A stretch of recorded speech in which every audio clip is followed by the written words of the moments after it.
completely stuck. Like you're just living the same day, the same mistake, over and over again, and you just can't seem to break free. It's got to be one of the most frustrating human experiences, right? Well, in this explainer, we're going to get to the bottom of why that happens and, more importantly, what you can actually do about it. And I'm talking really stuck. You know what you're supposed to do? You might even have a whole list of reasons why you should do it. But somehow, you end up repeating the exact same self-defeating pattern anyway? This isn't about a lack of willpower. It's something much, much deeper. So maybe for you, it looks something like this. You keep finding yourself drawn to people who are just emotionally unavailable. And every single time you promise yourself, okay, this one is going to be different. Or hey, maybe it's this one. You know, logically, that being a perfectionist just leaves you anxious and completely burned out, but you just can't stop yourself from obsessively tweaking and over-preparing for every little thing. Or maybe it's dodging social events, even when you feel lonely and you know that seeing people would probably help. So what's the deal? Why do we keep doing these things that we know don't actually make us happy? Well, here's the thing. The answer is that these aren't just simple bad habits you can fix with a little effort. They are complex emotional loops. And to really understand them, we have to look at what they're secretly trying to do for us. And that right there brings us to the core idea of this whole explainer. These patterns stick around because they serve a hidden and incredibly powerful function.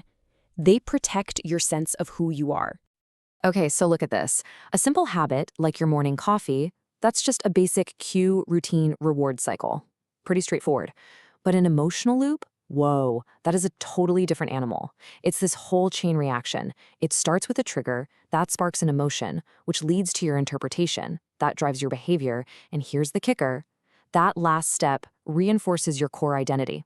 It makes the story you tell about yourself feel true.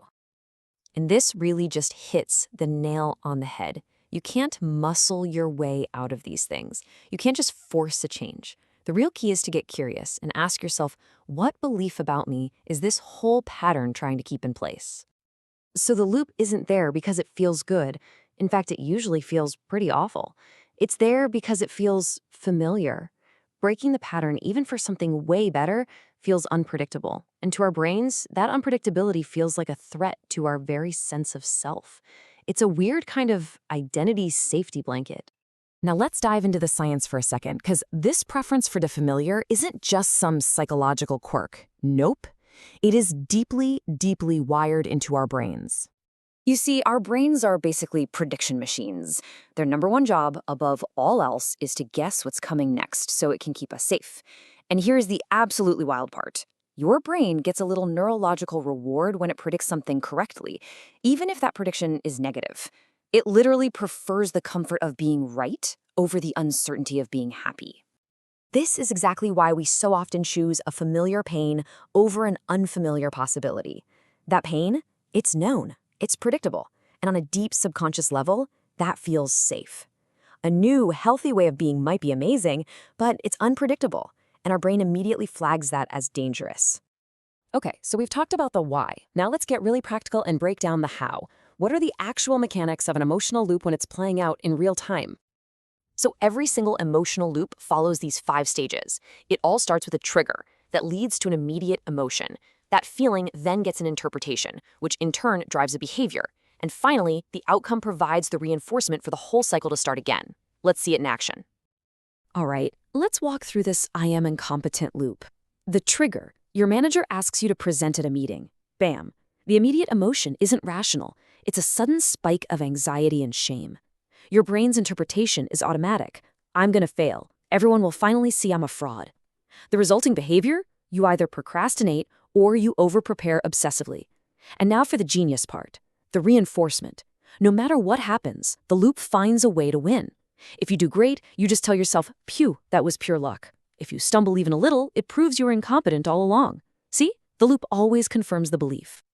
Now, I know this might sound kind of bleak, but understanding the loop's anatomy is exactly what gives us the power to change it. So where do we begin? It's probably not what you think. The first and most powerful step is not to fight it, not to resist it, and definitely not to shame yourself for it. It is simply to become aware, to start observing the loop as it happens, without any judgment. The act of observation itself is what begins to loosen the pattern's grip. And here's exactly how you do it.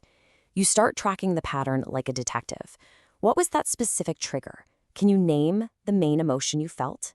What was the automatic story, the interpretation you told yourself? And what did you do next? Just noticing these pieces without judgment creates a little bit of space.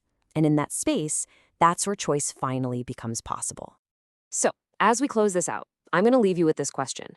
Look at the biggest, most frustrating repeating pattern in your own life and ask yourself with some real curiosity, what identity is this pattern trying so hard to protect?